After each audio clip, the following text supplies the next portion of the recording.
welcome. Yes, there'll be no laughing. There'll be no dancing. This stage, I'm shaking. Okay, this is my favorite topic. Well, no, really what it was this morning was, this one though I've been speaking on the generations since millennials came on the scene. So first of all, let me see, where are you millennials? Let me show, okay. It should be, let me see the hands of the millennials before I know. Okay, you're gonna love me, but in the beginning, I was very appreciative because nobody cared about Gen X. Really, I'm sorry. But when you came on the scene, nobody was hiring anybody to how are we gonna work with this generation. There were no books out on you, nothing. You just came to work and kept your mouth shut and you went on. But then millennials came on the scene and they wanted a little bit of a change, which you'll hear about today. And so we, baby boomer, we were sure you were gonna change and that you were gonna adapt. But the reality of it is that you changed us. I used to say that you were the first generation whose self-esteem was higher than your talent. I know, but back, I'm so sorry, but back in 2008, that was funny. And then I noticed that you were hiring me.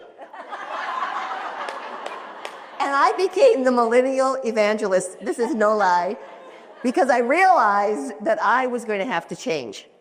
And so for all of you baby boomers out there, the reality is if anybody in the room has to change the most, it's us. And so I'm probably going to say things you don't like today because I'm not going to be 100%, boomer, even though I am one. Because the reality of it is that boomers have changed the most, and we're going to continue to adapt and change. And now Gen X is going to come on the scene. So who's adapting and who's changing? We are becoming more like Gen Z. And that is really the hard truth of it. So today, I'm going to talk a little bit about how we got here and where it's going and how we have to adapt. And that if you really begin to look at this and listen, you'll realize that we all want the same things. We all want to be connected, protected, and respected. I call it CPR. We all need a little CPR. We all want to be connected to each other. We want to believe and trust, and we want to be respected. And so really, there are definite things across the generations that we all want. It's just how we get there. So enjoy, because I enjoy this so much. So the world is changing. COVID changed everything. Agree? It really did. And it's continuing as Gen Alpha. How many of you have kids at home that are alphas? How many know what skibbity means? Okay. Did anybody? Right? Anybody here? Raise your hand so I can see where you are. So if we have a Gen Alpha, we realize that the world will continually change because we have another generation coming up. And a lot of it had to do with COVID. And now we have AI. And we don't know where AI is taking us, but in my world, a speaker world, that's all we talk about is AI. And when I'm listening to CNBC in the morning, a lot of Gen Zs and maybe even young millennials are afraid that their jobs will be taken because of AI. So we are going through massive change right now. And I don't know, I'm the last speaker of the day. Maybe you've already heard that we're going to be going through more changes in the next 5 years than we've been through in our lifetime. Has anybody heard that? So we have to be change agents. And we have to develop a curiosity, and we have to keep on learning. And this is kind of exciting to me, and for anyone that teaches, because we realize that the world is not standing still, and that we've got to keep going. So that's the good news. So the world is changing, and so are the people, and so are all of you women. So my goal, because my name is Karen, my goal is to end generation bashing. So no more rolling of the eyes, more of a generational understanding. And so if we get nothing else out of today, when it's over, I want you to go hug a Gen Z, hug a millennial, a baby, whoever. I want you to have a relationship with someone from another generation so that we're not always hanging out with the same people and getting to know them. So each generation has a story to tell. And I like this because the stories are great. Oops, I just lost my I felt it. Is it back? Okay, thank you. Every generation has a story to tell. And what I'm learning about Gen Z is they're like so into the Gen X story. Gen Z has Gen X envy. Did you know that? They want to have a childhood like you had. They want to have the crazy parties that you had when their parents weren't home, because now parents are really in control of everything. Yeah. But when they hear the stories of their mom and dad, they're very jealous because they want that. So every generation, from baby boomer, traditionalists, Gen Z, we all have stories to tell. And we all honor our own stories, right? We kind of think back, it's kind of nostalgia. But the reality of it is, especially when we're creating and growing an association, when we're growing a group of diverse people with diverse generations, we have to leave our stories behind. And we have to create together a new story. And that's where we are today. We're creating that story of 2020, 2026, 2027, 2030. So we have to honor our past, but we have to all move forward into our future. So let me see who's in the house. I don't think there's any. Are there any traditionalists in the house? If there are, I'll totally honor you. We have, yay! Let's give her a hand. Yeah. Welcome. You look great. You look really good. You working out? Oh, say you. Lie to me, lie to me, lie to me. Okay. If you're a baby boomer, take a little exercise and stand up. Let's see where the boomers are. Let's see the middle. Let's give them a hand. All right. The boomers used to do that. I am a boomer, yeah. Well, I'm raising my whole body. So remember when you used to say burning down, now the boomers, yeah. So now when I have a conference, when I first started, I started speaking in 2000, the whole room were boomers, right? And they would go, yay. And now one boomer would be in the back raising their hand. So my audiences have really changed. Okay, all right, Gen X, where are you? Let's see Gen X, there's X. But yeah, I knew it. I know. Now I'm gonna say some things about you. Don't be mad, but I do speak the hard truths, right? Okay, now I think Gen X is gonna take over, but let me see the millennials. Now stand up, millennial. Yeah, there they are. All right, let's give them a hand. Stay up. All right. I'm looking. Okay, where are the Gen Zs? Stand up, Gen Z. Oh. I used to be afraid of you. I'm not anymore. I'm not. But in the very beginning, woo! But it's interesting. I want to learn more. I want to be around you more. So we've got a full house in here, which is pretty exciting. We've got all the generations. So what I'm going to do is I'm going to take you through a little of the story. And what's so interesting now is that young people, I just spoke to a huge group here in Houston. I spoke to the leaders of the volunteers at the Houston Livestock Show and Rodeo, which is a huge, huge thing here in Houston. There were 300 leaders in the group, and there were a lot of Gen Zs, and they were the ones that wanted to hear the stories. So it's interesting because this is the piece that I think, oh, everybody knows it, but they don't. Younger people don't know how we got here. And so when you start to talk about the generations, there's 4 areas. Number 1, your age. So, but the age to me is not really who you are, because there's the world events that have happened. So think about what's going on right now when we're thinking about Gen Alpha and Gen Z. World events, and then your parents, the parenting style. Parenting has changed quite a bit, right? And lastly is the technology. So as we're going through this, those are the things that I want you to begin to think about. Can we control any of those? No, we can't. It's just about it's sociology, so to speak. So these are the areas that we'll talk about. So I'm going to start with the baby boomers, and I like to put up the pictures of what's gone on. I don't know if you guys can see my slides, but it's a very interesting time. 1946 and 1964, the war ends. The World War II ends. Children are born. And all of a sudden, we've come out of the Depression, and we're buying them toys. We're buying them Mickey Mouse ears and hula hoops. There was this huge boom of kids' toys that came out because we were celebrating. Baby boomers were born into a time of celebration, a time of optimism in this country, a time when America ruled. Thinking about it, too, they also were the generation that voted in a 43-year-old president. And I'm going to say that again. They voted in John F. Kennedy, 43 years old. Imagine if you're young and you're just voting and this is your president, how connected you are to politics, how much you believe you can change the world. And I think this is really important to understand the psyche of the baby boomer, because the baby boomer began the protests. We call them protests. Now we call them demonstrations, but they were protesting the war. I went to Ohio State, the Ohio State University. Go Bucks! Yeah. And I'm old. I'm a geezer boomer. And I remember the protests. I remember the demonstrations against the war. Baby boomers had a voice, and they wanted their voice to be heard. And so we have a generation that goes into the workplace, and when we study the culture of the workplace, we attribute it all to baby boomers. Baby boomers started the teams. And remember, there is no I in teams, because yes, you're a team member, but you're not an individual.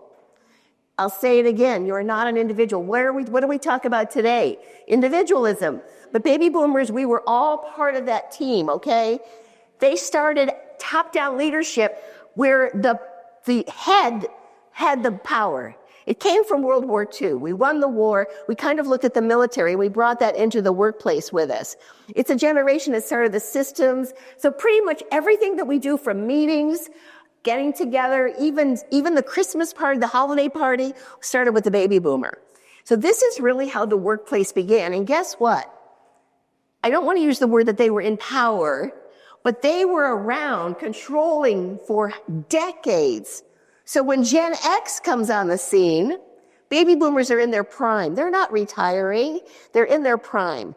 Gen X is a smaller generation. So Gen X respectfully adapted. I'll get to you in a minute. I want to finish the baby boomers, but I want you to get the picture that this is the biggest of all the generations, 80 million. Gen X comes on the scene. Baby boomers are not ready to retire. In fact, what do baby boomers love the most in this world? Works. They love work, and they love telling you how much they work, right? Now, the only people you can really tell that to is another baby boomer, because actually nobody else is listening to us baby boomers.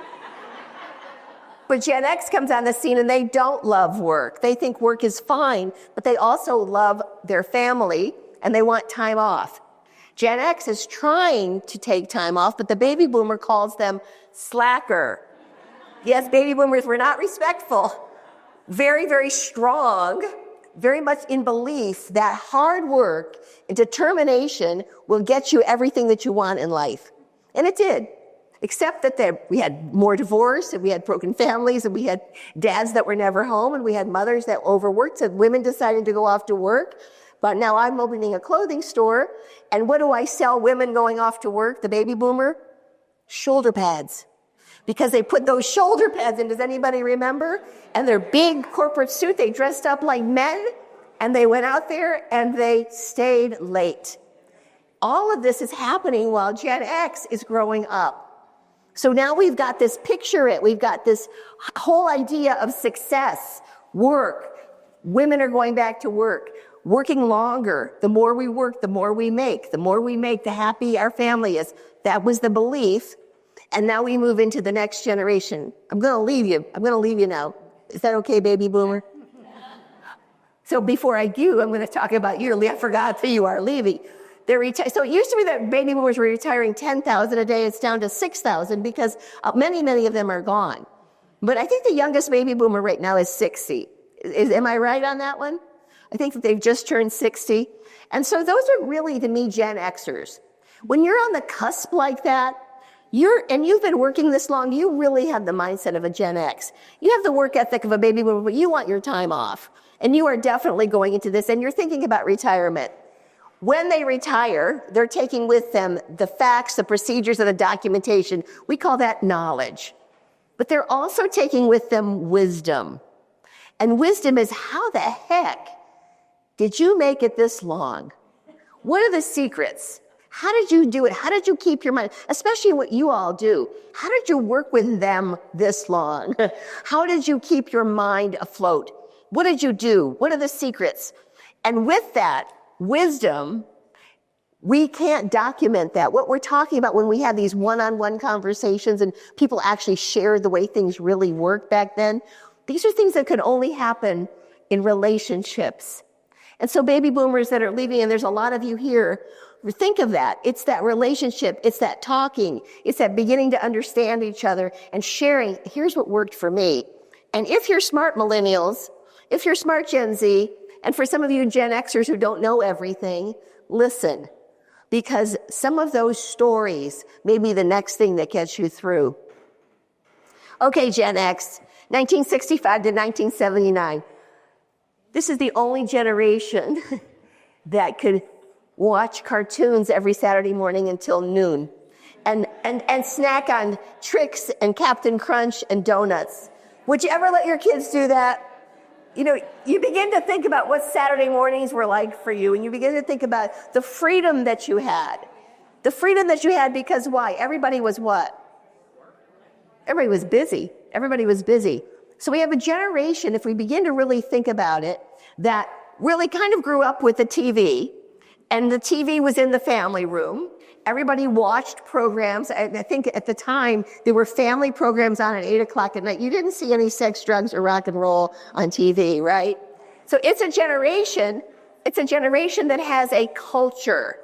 And it's a very different culture than the baby boomer. And when Gen X starts to talk about their childhood, they get nostalgic. Because it's a childhood where kids were kids.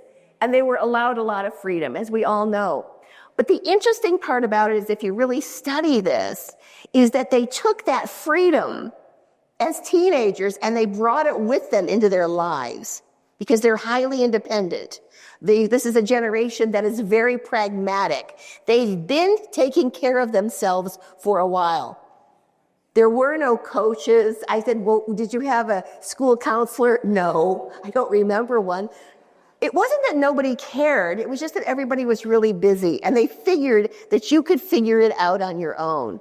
And that's who you are. You're the generation that figured it out on your own, because there was more divorce with baby boomers during this time. You know, we could say women go back to work. There's all kinds of reasons, but there was a lot of divorce. So this is a generation that had to come home early. Many of you were called latchkey kids. Do we have any in here that had to come home and, wow. Okay, those hands that are up, highly independent.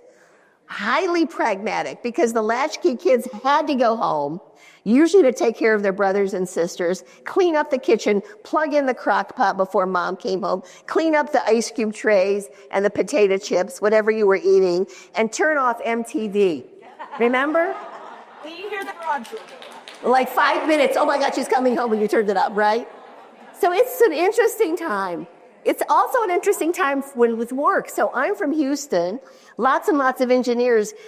When we start to study the Houston picture, Gen X, there wasn't room for you in the very beginning. Engineers, some of them are still around. They've quit, they've retired, and they're back as consultants. They're never leaving. Right, Houston? Where's Houston? They're never leaving. Right? Oh, Houston in the back. Yeah. And so a lot of you went into IT, a lot of Gen Xers went into IT because there wasn't a lot of room in engineering. So this was the whole Steve Jobs and the whole .com boom. Very exciting, big risk takers. Big risk takers, depending on their knowledge, depending on themselves. It's a cool generation because you're highly independent. Maybe go to the next slide. Highly independent, very adaptable. If you think about it, this is where it came from. So what am I telling you? I'm telling you that the way you were raised, the times that you are in, creates this persona that then comes into the workplace. Highly pragmatic, highly independent, very self-reliant. Does this sound like you, Gen X? Yeah. Okay, great. But your communication style, now this is not all of you, and I've been watching, so tell me if I'm right or wrong on this. Many of you share a communication style that is direct. You like to get to the point. You're kind of direct, and you're kind of not impatient, but you expect things to be done quickly and done right. Is that you? Yeah. Okay, so we'll get to it in a second, because I forgot I had this slide. So you were the one that wanted work-life balance. But you didn't get it. We kind of talked about that. It didn't happen. So here is who you are. You're highly independent and you're problem solvers. You're pragmatic and you're productive. You're also in your communication style very direct, very honest, and you have a no-nonsense approach to work. Oh, I'm seeing a lot of nods. Here's what you say. My door is always open. Just don't come too often and don't stay too long. Oh, I get it. That's you. Now, they're all taking pictures of this. Now, that's the good news, I guess. But here's the news you have to hear. Younger people, not all, but younger people need help. They're not sure of themselves. And as we get into more and more Gen Zs, but not the Gen Zs that are here, but as we begin to get into more and more Gen Zs, we're going to find that they're doubting themselves. And so they're going to need more assistance. So we have to know this, but remember, knowledge is power. And so as I'm talking today, take some of this home with you. And I would say, just work on that a little bit. Just work on your style a little bit more. Because we're going to need for you to have empathy. We're going to need for you to have understanding, curiosity. When I start talking about the skills of leadership today, some of you might say, oh yeah, I probably need to work on that just a little bit. Okay, I'm leaving you, and I'm moving on to millennials. Is that okay, Gen X? All right. So now, interesting times. Parenting is starting to take effect. The parents of most millennials, some will be traditions for the older millennials, some will be the baby boomers, but mostly it's going to be the baby boomers. Baby boomers, moms, remember when I talked about Oprah this morning? So baby boomer moms watched Oprah, and baby boomer moms learned that they had to be better parents. And so all of a sudden, I now have a retail store, and I'm going to New York. And before the millennials were born, New York was an adult city. All of a sudden, we're seeing baby strollers and buggies in Manhattan. People are starting to buy the leather buggy. And they're starting to put little signs up on their car. Baby on board, you get away from me. My baby is in here. Kids are starting to wear Halloween costumes, princesses and pirates, and it's not Halloween. Kids are beginning to perform. The millennial is born. We changed. Parents started talking you in at night and saying, when you go to bed, when you grow up, you can be anything you want to be. And you believe them. Things changed, right, Gen X? Gen X, we threw you in an umbrella stroller with 2 little screws on the side, and your poor little thighs, you had little red marks here because we were busy. We were rolling around in those umbrellas, remember? And we throw those strollers into the back. We throw you into the car. Who cared? You didn't need a car seat. And we would go. Now, leather, everything, it's just beautiful because there's a bug in here. The babies are here. So we changed. And I think you got to laugh, millennials, because this is the truth. All of a sudden, you became superstars. You put on shows for grandma and grandpa, and they applauded, and everybody watched you dance. And things changed quite a bit. See, they're getting it. So parenting changed. All of a sudden, we're starting to read where HR says that parents are coming to the first job interview. Does anybody remember reading that? Baby boomer parents started taking on the role of coach. And they coach their kids. So all of a sudden, now we're calling people entitled. It didn't just happen, baby boomers. It just didn't happen, millennials. It just didn't happen, Gen X. The parents coached kids and they became entitled, asking for more. This is a beginning of how kids are starting to change because the parent is now a part of the kid's life. It's a part of the kid's job. The parents are helping. And so all of a sudden, people are complaining at work because kids are starting to ask for more. It comes from the parents. So we have a generation right now who is affected by I don't have my phone out, by the phone. So the cell phone, the iPhone, the smartphone comes on the scene. And millennials take it over. And this is where identity starts to happen. They start taking pictures. Remember when they sent you pictures of their food? No matter what they were doing, the selfie started. So all of a sudden, we're starting to see this, I am an individual. I am important. The individual is now being formed. And we're seeing this happen more and more into the workplace. So as we progress, This is what we begin to have happening to kids, and this is what happens at work. What I love about you most millennials, I love a lot, because you really gave me a lot of work. Because that was when everybody started hiring people to speak on the generations. But what I like the most is you've been through some tough times. For the older millennials, we call them the Xennials, who I say that they have their work ethic of a Gen X and the heart of a millennial. These are the oldest of all the millennials. You graduated from school in 2008, 2009, when the Great Recession was going on. And that was tough because there was no work whatsoever. A lot of you were just getting your career going when COVID happened. And so I hear millennials tell me all of the time, I can't get a break. Things are really kind of stalling my career. But that doesn't change you when you come into my audiences. I love millennials because they laugh. They want to be part of it. They want to play the game. They want to be it. They change the whole idea of really the speaking business because now you're engaged. And they want engagement when they're at a conference, and they want engagement at work. They want to know the people that they work with. They want to like the people that they work with. Very different from Gen X. My daughter is a Gen Xer, and in the very, very beginning, they wanted to start a Gen X Facebook page. She called me up and she said, can you believe this? The last thing I want to do is be friends with the people I work with. And that was a Gen X. Yeah, now millennials, like, let's get a friend group together. Let's all meet. And you know what, did you ever notice? Millennials don't hang out like a millennial. I see 10, 12 of them. They're in herds, and then when they go, does anybody else notice that?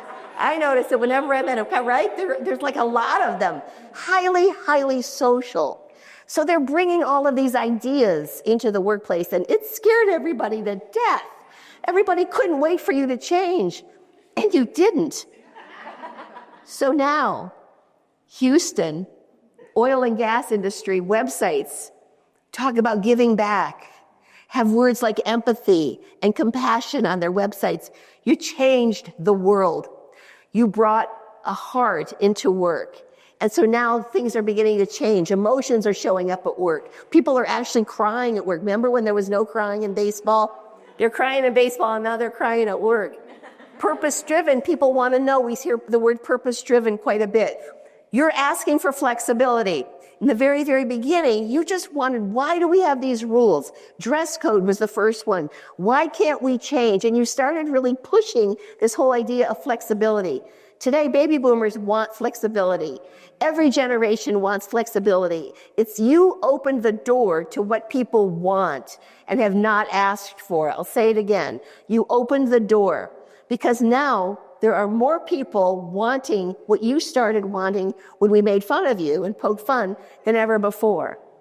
So it's interesting how we're all beginning to learn from each other. So this is a generation that opened the conversation on mental health, opened the conversation. COVID opened the door. So really, once COVID hit, it really happened. So we call it a Gen Z thing, but really I think it was a COVID thing, okay? And now we're going back to what Gen X wanted, and we're starting to question more work-life balance. COVID will really emphasize this whole idea of work-life balance. So who's changing? Who feels that they're changing? If you begin to think about it, we're becoming more like millennials. We are becoming younger in our thinking. We're looking at things differently. And then I got authenticity and personal identity matters. And this whole idea, I think it starts with the phone. I think it starts with social media, putting out there who we are. People understanding me more than just a person at work. This is who I am.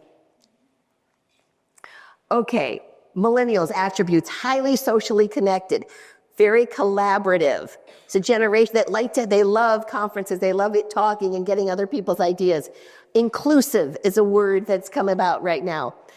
Driven by recognition. Remember when we used to talk about the trophy? We don't say that anymore because people give trophies out a lot now. People need recognition. We may not want a trophy.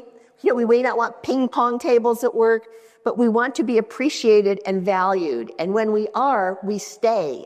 So these are things that baby boomers, we didn't have it.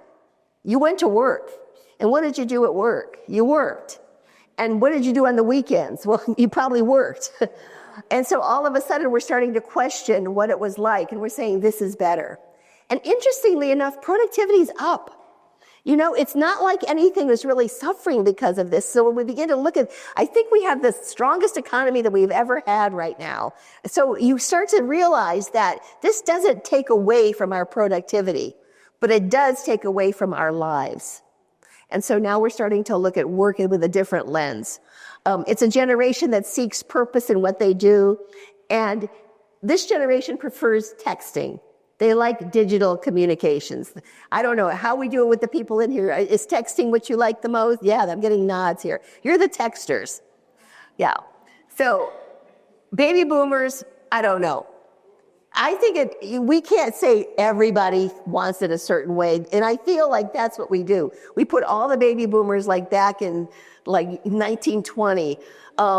Because I'm pretty good, except sometimes maybe I make a mistake or two. I want to learn. So don't judge because of my age. Don't judge others because of their generation. Learn about people, get to know people and understand them. And you're going to find that it's not set in stone how we want to communicate. Although I have to admit, the phone is the best way for me. If I have to solve a problem, let's just talk it out really quickly on the phone rather than 25 texts, because I can't remember what you said back. I have to go, I'm always reading, what did they say? Trying to figure it out. But anyway, that's just me. So now we're starting to see engagement. So we have a generation that wants, I talked about, wanting this interaction when we come to conferences. So now we're seeing a generation that wants work-life engagement. So here's what we know about you, Malins. You can tell me if this is true or not. You're highly tech savvy and your approach resonates with Gen Z. So Gen Z, when I'm doing one-on-ones and I'm talking to the people and Gen Z is in the room, they admit right off the bat that they don't want a Gen X manager. I mean, this is just what I hear. Who do they want for their manager? A millennial. So millennials, the people want you, but here's the biggest challenge. You're very collaborative, you're inclusive, and you want harmony. You like harmony, right? But your desire for harmony gets in the way of delivering honest feedback. What I hear a lot when I'm working with more millennials is, I hate to give people corrections. I hate feedback because I've worked so hard to build my team. I don't want them to quit. Or I've worked so hard to build my team. I don't want them to badmouth the team. And so how do we begin? So you might need a little bit of help in how do we give honest feedback? How do we do that? I call Brene Browning it. How do we talk to people? Because clarity is kindness. How do we do it so that we're helping people? So we've got to begin to tell younger people that feedback, when it's the right feedback, can totally change your career for the better. We have to begin to look at feedback in a very positive way. Younger people are afraid that they're going to be fired. It's all over, that they are so worried that they're not going to be, and especially with AI coming right now. So knowing all of this, we have to become masters at how we give better feedback. Gen Z. So we have 3 of them in the room. This is pretty good. So right off the bat, you're being shaped. We don't really know what you're like. We're starting to study you. And we were wrong in the very, very beginning. Remember everybody talking about quiet quitting and all of that? It was like a very negative. We always start very negative, and then we start to say, oh, they're not quite so bad. And so what we're learning about you is very interesting because each one of you is unique and different.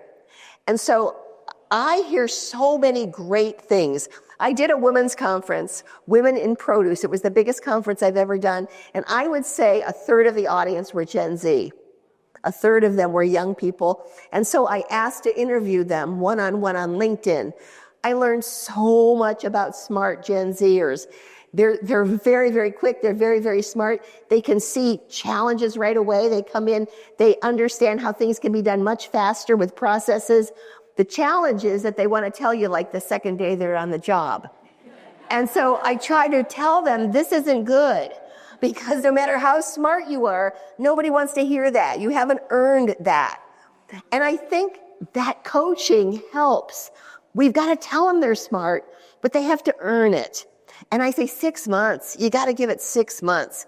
When you really have got some footage here, then you can really talk about it. But they're going to come in and They're going to come into Albuquerque. They're going to come into all of these chapters, and they're going to want to change things. And if you don't change, what are they going to do? They're not going to come back.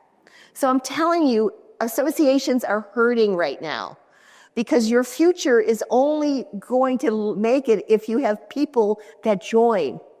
And so some of us are going to be better. Think of yourself more as a role model. Think of yourself more as a mentor than as the voice, because they're going to want to do things that are different. So my question is, whenever I talk to a group of associations, is how willing are you to take risks? How willing are you? Because they're not going to stay. They're not going to waste their time.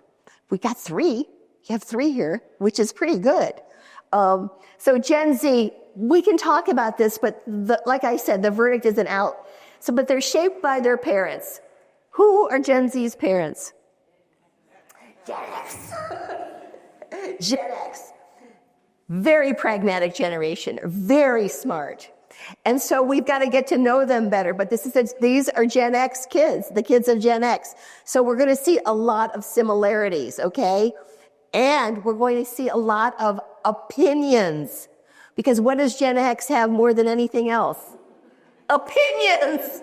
And so get it? So it's not baby boomers raising them, it's a different generation. So we're going to see them. So this is a generation shaped by COVID. A lot of it is shaped by COVID.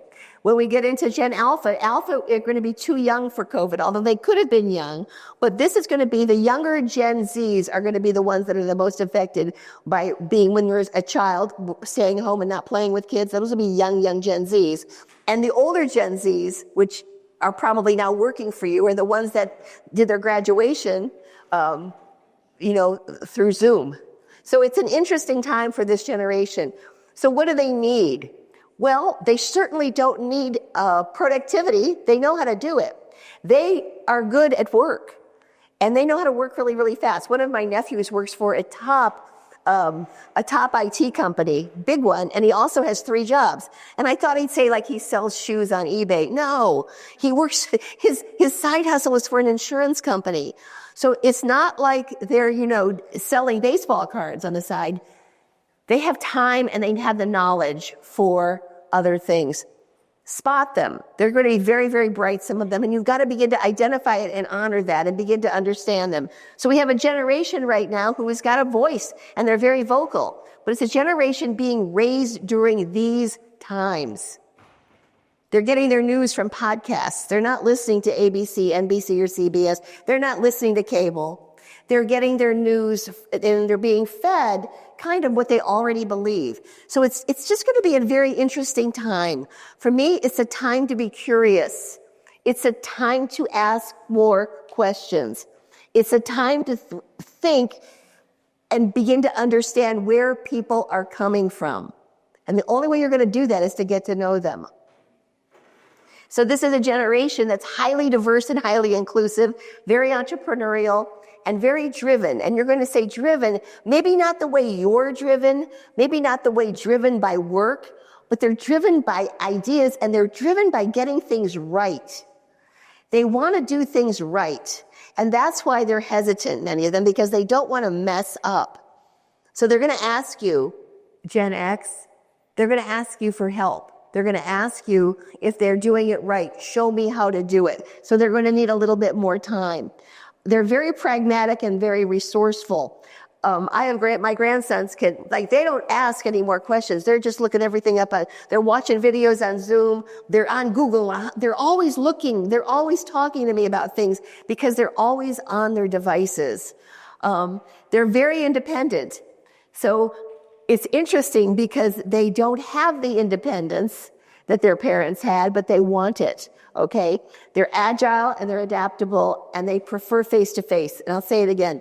They now prefer face-to-face. And it's every group that I'm talking to. They want to be at work. Not every day, but they want to be at work. But they won't be there if you're not there. They want to be at work and they want everybody at work. And they want to volunteer and they want to do things because they want to learn. So they figured it out right away that they need to be around you and so that they need that resource. So understanding all of this, maybe, hopefully, is opening you up to becoming the mentor. to becoming the person that can guide them and show them. And you don't need it for very long because they're smart. But we do need to guide and we do need to show. So as you grow your individual groups and chapters, where do you want to go? How do you picture yourself in 3 years? How are you going to attract the young people into your group? What do you think that they're looking for? The best way to find out is to ask them, what would it take to get you to come? And it's going to take more than one of them. It's going to take several of them because you're intimidating. I mean, I'm looking out at there. Being the only Gen Z in a group is tough. So let's give the 3 that are here a hand.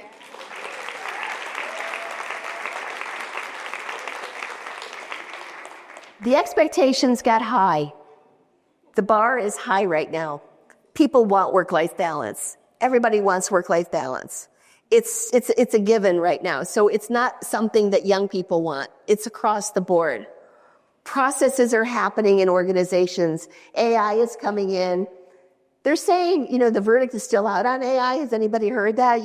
But right now, everything that we're doing, the way you do things probably is going to change in the next 2 or 3 years. Processes are going to change, which means we're going to have to be more adaptable and more open. And we're going to have to be brave, learning new things. But things are going to speed up. They're going to change. We're going to be looking for agility.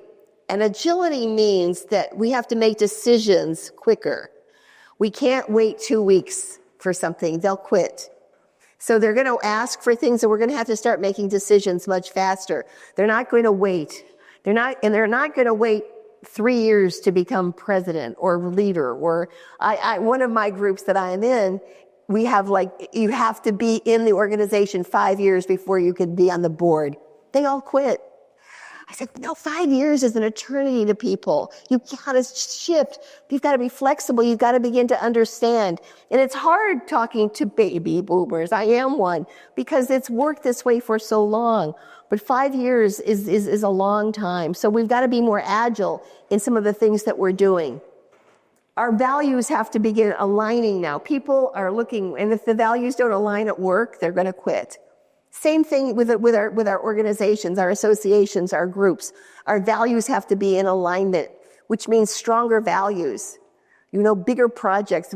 I know. When I was at Houston, I keep talking about Houston because I spoke at the group, but I heard the projects that they were doing, and I wanted to join. I wanted to go do some of those things. So having cool projects that are going where we're helping others. I just got chills saying it. I think it's a good card to have. So where are our values and how are we showing up that way? Wellness is non-negotiable right now. So every organization right now is talking about mental wellness and wellness programs. So it's definitely the changes that have happened in the last year have been tremendous. And people want control of the clock. They want control of the clock. If I don't have to be here, if I can have, I work with CPAs and they're giving more and more. When we get a project done, we're going to take off 2 days. Thursday, Friday, you have off. They're starting to give people perks where they have time off. And people are wanting that at more than money. Well, I don't know if they want it more than money, but they're really happy to have that perk. So we're beginning to look at the clock in a very, very different way. And when we can bend, and I say that to any organization, wherever we can bend. So there we go. People are bringing their emotions, their perspectives, their behaviors, and their experiences with them in everything that they do. So it's now the total person that we're working at. And I call this the culture of engagement. CPR engagement, breathing life into organizations. So remember, I think I talked about this morning. Now I can't even remember what I told you, but people want 3 things. I think I told you here like an hour ago. People want 3 things. They want to be connected. Easy thing to remember. CPR, a little protective. So connected. So we're building community here. That picture was AI. A Gen Z came up and told me that. The last group I did, she goes, that picture was AI generated. Did you know that? Because I said, don't they look happy? And she said, yeah, that's fake. Since finger right there? There's 6 fingers. Where?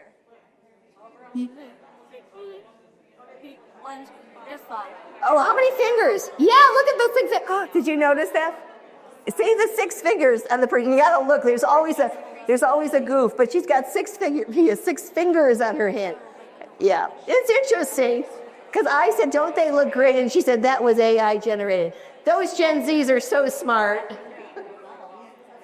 So here's something that I think is very interesting.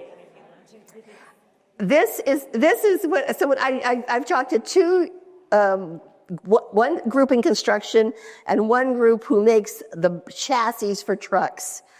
Mostly male-dominated organizations, okay? And this was the thing that they loved the most. So it's pretty simple. We have this thing called the 5-10 rule. People want to know that somebody in your organization cares about them, especially you. So here's the rule. If you're 5 feet away from someone or closer, you go up to them. Hey, how's it going today? You have a conversation face to face. And if you know their name, you score big. Because when someone says your name, when someone says your name, you feel it. You get excited about it. Young people feel fabulous. They know me. They know me here. I've been here long enough that they know me. 5 feet away, if you know their name, say it. If you're 10 feet away or between 10 and 5, you wave, you nod, you say, how you doing? You whisper something and you point to them. This changes how people see themselves in an organization. This seems so silly. This is not. Younger people need to feel a part of something. Older people need to feel a part. I feel great when somebody knows my name. And if somebody knows my name at an airport, I feel like a rock star. I mean, oh my goodness. Anytime someone says your name and they honor you, you feel better. But we forget because we're busy. I'm just so busy, I got to walk through. So when we're at a conference, we go up and we talk to people we don't know. We introduce ourselves to people and we get to know them, but not people that look just like you. People that are in a different generation, and especially people who are younger. They're insecure. Not the three that are in here. I don't want to talk to you like Gen Z is, but the reality of it is that they're insecure. They're insecure at work. They haven't had a lot of some of the opportunities of work that maybe you have had. So that's the 5-10 rule. Tap into their curiosity, listen to understand, and not respond. This is a hard one for me. Have you ever been with somebody where they're talking about like, what did you see on Netflix lately? And you tell them and then they go, oh my God, I just saw that too. Oh, and it reminded me, and then they totally hijack the conversation. Or is that you? Do we do that? Right? Do we do that? So, what time are we leaving? What time are we breaking up? 5:30. So I'm not going to do any interaction. I'm just going to kind of do this. Sometimes I do an interaction, which you can take back and you can use. I'll tell you what it is because it works. And it works with teams and it works with associations. You get people to partner up with people that they don't know or someone. And so if you're getting a new team meeting together and you've got new people, you partner up and you say, one of you has a passion. It could be video games. It could be cooking. It could be whatever. And the other one's going to interview you. But here are the rules. The interviewer can only ask questions and the question should be from the last thing that you said. And then you say something like, so let's find out how deep can you go learning about this person? And let's get some dirt out there. Something funny like that. And they get very excited because they don't get excited when it starts, but you will hear the energy raise. And people will say, I have worked with Mary Sue for 20 years. I never knew that about her. It's because we ask superficial questions. We don't really get to know people. We're going to have to get to know Gen Z. We're going to have to get to know younger millennials because there's gold in these people. They know things we don't know. And if we can combine the two ideas together, we're going to soar. But if we don't get to know people, they're not going to stay. And so this is a great exercise that you could do. Connected, protected. So how many of you know that at work somebody's got your back? And you could, look, the hands went up really fast. Yeah, they've got your back. And you know that. And the longer you've been here, the more you know they've got your back. And they're going to, you're nodding like, yes, I know. So whose back do you have? So we start thinking about that. Whose back do you have? Do they know it? Can they tell it? Can they feel it? That will keep a person at work. People stay for people that they connect with. People leave for people that are bad bosses. When we've got somebody that's got our back, we give the benefit of the doubt.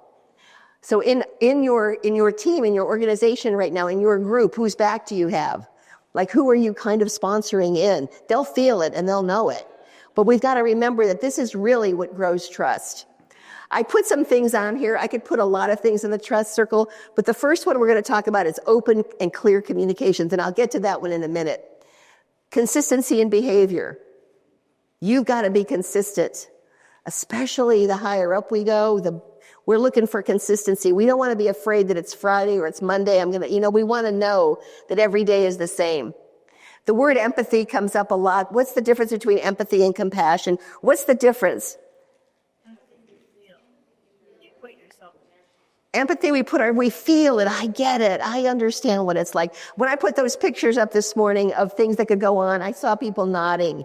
Yeah, the kids fighting, the dirty room, the challenges to get them off on time. We feel it. I get it. I have been there.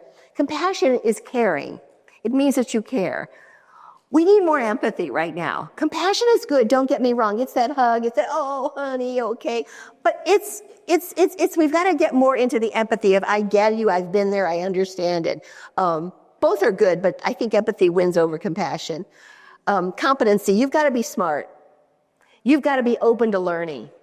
If people think that you're just done, so quit saying when you're going to retire. Nobody cares. The more you talk about it, the more they're saying, why not go right now? So I'm saying it again, competency. Nobody wants to work with somebody who's telling you they're going to be gone. My daughter, who is my Gen X, I always hear because she's got leaders, and she goes, the boomer men are the hardest, Mom. They're so hard. And she said, because I've done this. I don't need to be at that meeting. I've already done it. And she goes, and they're the worst.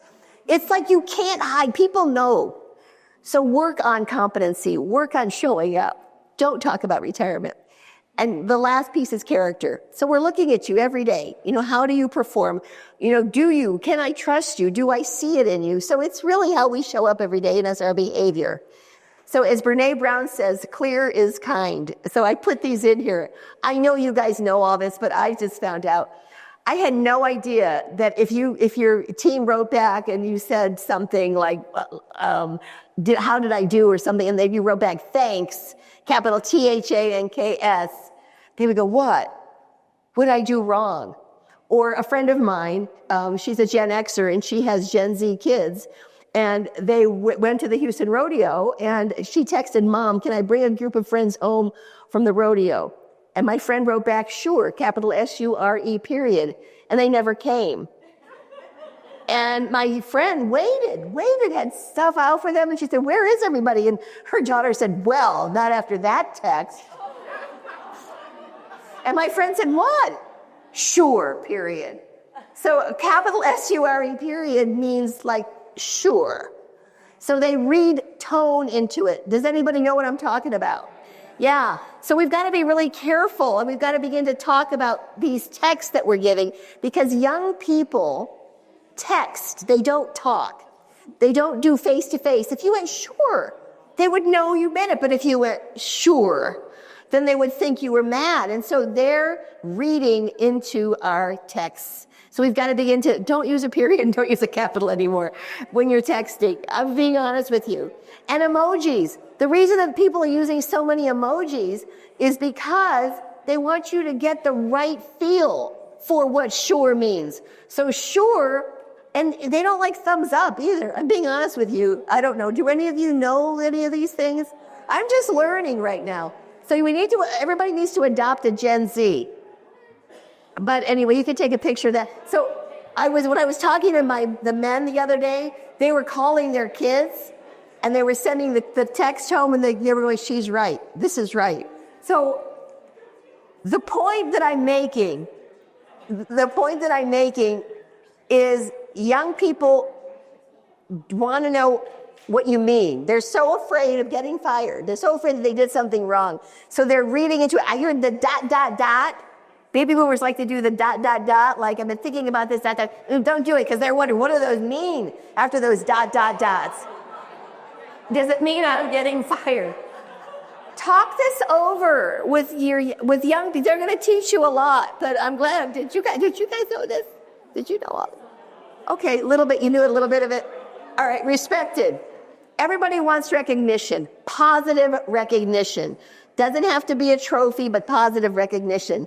Developing a flexible mindset where you can bend. When we show people, like we can't have off every day. I can't give you Fridays off, but you know what we can do? You can wear your sneakers to work, or you can make it where we show people that we're bending. Give a little bit so that people see that you're flexible. And delegate. Give responsibility away.